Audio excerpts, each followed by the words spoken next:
What's up, everybody? It's your boy, Monk Made Math, back at it again with another video. Today, we're going to be learning about u-substitution. Okay, so I want to, first of all, apologize for yesterday's video. I looked like I had some sort of disease.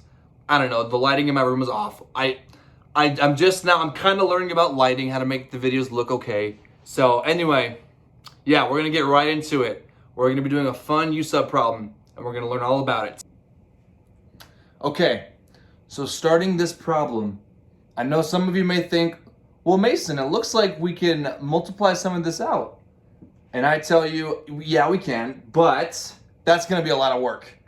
I don't want to do that, okay? I don't think you want to do that either. So rather than trying to multiply this out and solve that way, we're going to use a trick called u-substitution. Now, what I'm going to do here is I'm going to say, let's define some other variable. We're going to call it u. And we're going to say u is equal to this term here on the inside, which is 3x plus 2.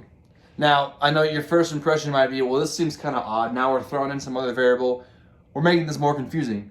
Well, what we can do here is we can say, okay, well, we're looking at the change of x. We're looking at dx as well, right? So if we derive both of these terms, let's see, we get du in terms of x, du dx equals 3, right? So we do this derivative with respect to x and this derivative with respect to x, right? And anything with respect to itself, that's going to be dx dx, that goes away. So du dx equals 3 if we take the derivative. Now we can actually multiply both sides by dx, and then we would get here du equals 3 dx.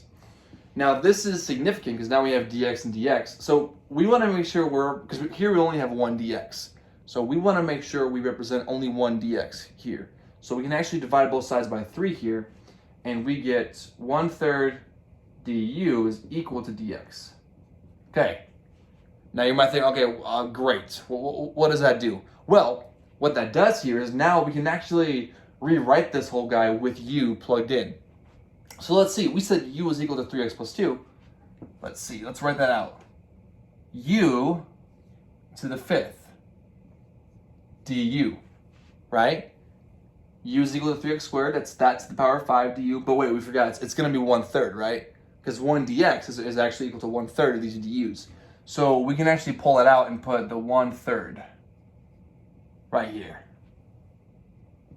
So now we've kind of taken this integral and we've turned it into something that we can actually solve. It's going to be a little bit easier to solve this, right? So now we can say, okay, well, now all we got to do is just use the power rule going the other way. So now instead of multiplying, subtracting 1, we can now add 1 and get 6 and then divide. So this is going to be equal to 1/3, that constant gets pulled out, times 1/6 u to the 6th. Let's see. And we can double check this and think, okay, well, let's see. 6 times 1/6 is 1, minus 1 is 5. So yeah, this works. This, if we were to derive this term, we would get back here. So we're good. Okay, now we can apply this 1/3 and we get 1, and then 3 times 6 is 18, u to the 6th plus c. And the reason I'm not saying 1/3 c is because c is just some constant number. It doesn't really matter what it is, so we can just call it c. We don't have to worry about 1/3 c because that's still just some constant. Anyway, but this is the derivative. This is just a u though. We were given x, but now we know, well, u is actually equal to x in some regards. It's 3x plus 2, right? So we can plug that back in here and get 1/18, 3x plus 2 to the 6th plus c. And that's going to be our antiderivative of this term. Now, I want you guys to pay attention. The reason why this works here is because when we define u in terms of x and then derive it, we get some form of dx that we can work with, right? So we get dx is just 1/3 of our du's, right? This doesn't work if we get something like, sine x dx, right?